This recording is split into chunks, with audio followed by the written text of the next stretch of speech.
Bizim için başka yolda, başka ihtimalde... Axaftina Serokkomarê Tirkiyeyê Recep Tayyip Erdoğan derbarê hevserokê beriyê HDP Selahattin Demirtaş ku di girtîgeha Edirneyê de û rêberê PKK Abdullah Öcalanê ku di girtîgeha İmraliyê de di rojeva siyasî ya wî welatî de wek mijareke sereke tênî qaşkirin.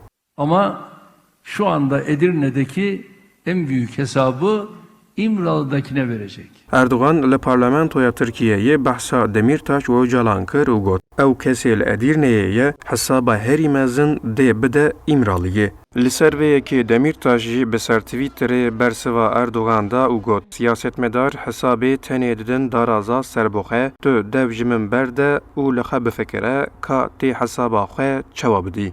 Li gorî nivîskar İlhamî Eşiq ev axaftin nîşan dide ku dewleta Tirkiyeyê li gel İmraliyê hevdîtinan dike û di heman demê de ev yek nîşaneya hilbijartineke pêşwext jî. Siyaseti izleyenler Türkiye'nin şu anda içinde bulunduğu Berîniha dema nêzî hilbijartinên herêmî piştî ku hema aliyan helbesta xwe aşkere kiribûn, nameya Öcalan hat belavkirin ku dema wê gelekî xelet bû. Ji bo ku heman xeletî nê dubare kirin, desthilata AK Partî ji niha ve dest bi hin gavan dike ku ev daxuyanî jî yek ji wan gavan e. Armanceke axaftina Erdoğan jî ew e ku hinek guman û nezelalî li aliyê Kurdan bê belavkirin. Heger Öcalan li dijî Demirtaş daxuyaniyekê bide, wê demê di nava siyaseta Kurd de dêşkestinek rû bide. Rojên bê faktora İmraliyê dê siyaseta Tirkiyeyê zêdetir derkeve pêş.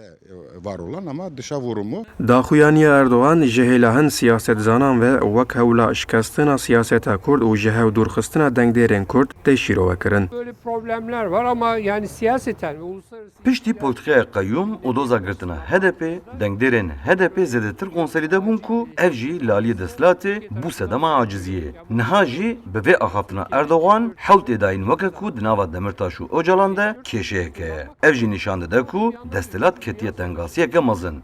Li gel vê hewt êdayîn Öcalan nêzik îtifaqa Komarê bike. Lê fikra Öcalan ne ser tifaka Komarê ye, ne jî li ser tifaka milletê ye. Ew dixwaze tifaqeke sêyemîn bêava kirin. Taahhüt etmese bile kağıt üzerinde işte. Li gorî Umîd Ferhat ê nivîskar desthilata AK Partî hewl dide dengên ji Kurdan bo wan dihatê dayên ku kêm bûye zêde bike, ji bo vê di ser İmraliyê re planeke siyasî dike.